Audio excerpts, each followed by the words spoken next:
and welcome to the show. I'm Air Force Sergeant Tracy Adams.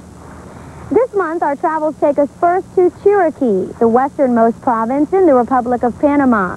Now, Chiriqui is about a 6 or 7 hour drive up the Pan American Highway, or about an hour's plane ride away. We'll start our tour in David City, the provincial capital of Chiriqui. David is the third largest city in the Republic and has a population of about 264,000. David is a fairly modern city in style, and there's lots to see and do. Every year in March, David hosts an international fair. Countries from all over Central and South America participate in the festivities. There's also a day designated to the USA, signifying our good relations with Panama.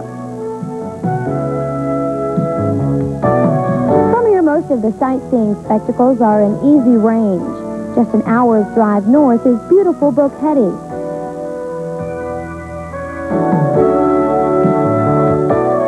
The climate here is very cool, a distinct contrast from the typically warmer climate in David.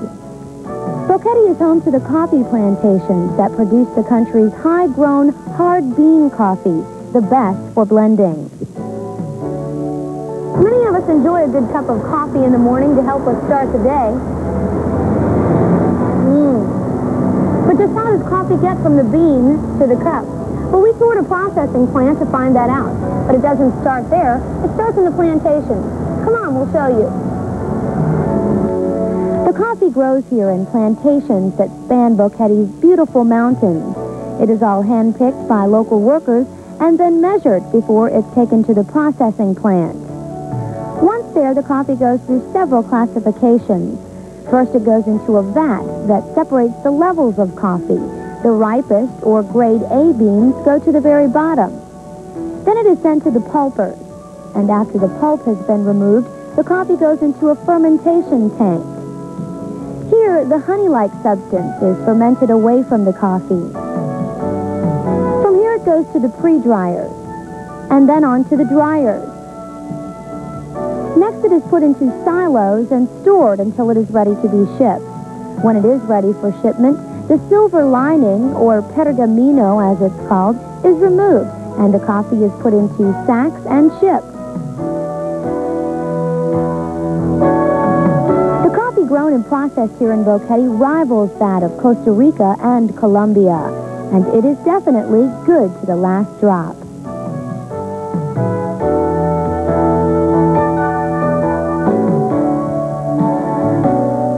Is also known as the nation's flower garden and is the main supplier for the area's florists. Beautiful flowers grow in the mountain fields here year-round. Because Boquete has so much to offer, good coffee, exquisite flowers, the locals gather once a year for a flower and coffee festival. The festival originated in 1950 and began because the people of the mountains wanted to share their wealth with everyone. The festival, known as Feria de las Flores y del Café, takes place in April of every year.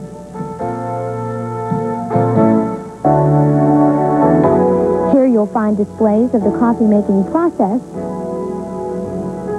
and you'll find some of the most beautiful flowers grown in the area. Well, there's a lot more to this area than just coffee and flowers. Just north of Boquete is Volcan. Here you can drive up El Volcan de Baru. The craters of this once active volcano form the landmass that makes up much of this area. From the top you can look down and see all the way across the valley. The summit of this magnificent cinder cone sits 11,450 feet up, putting you literally above the clouds. You can actually see the Pacific Ocean from one side and the Atlantic from the other. The view is breathtaking. Down the other side of Volcan is Cerro Punta. Endless streams run through this town situated in and around the mountains. This area is renowned for bird watching. The dense forest and perfect climate make this a paradise for more than 1,000 species, some very rare tropical birds. This area is also excellent for you hikers and mountain climbers. There are many different towns scattered down the mountainsides, And lining the road back towards Boquete are picturesque falls and unique land structures. This is a horizontal basalt rock formation, very rare in that most of these formations are vertical. This is one of only 2 horizontal basalt formations in all the world. The architecture in this area resembles that of Swiss chalets, unsurprising since Swiss colonists arrived here years before the first road. Many Chiricanos will tell you Chiriqui has it all. Inga Collins, a local hotel owner in Boquete, says there's a wide variety of activities you can get in on. Here you have a lot of mountain trails. You can go hiking.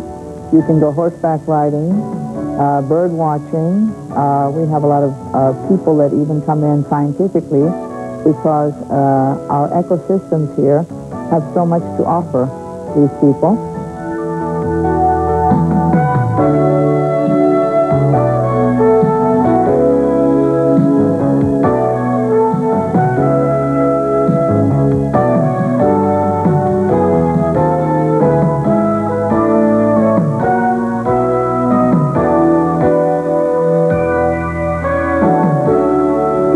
Chiriqui, a province rich in unspoiled nature and beauty, a unique example of Panama's ecosystem at work.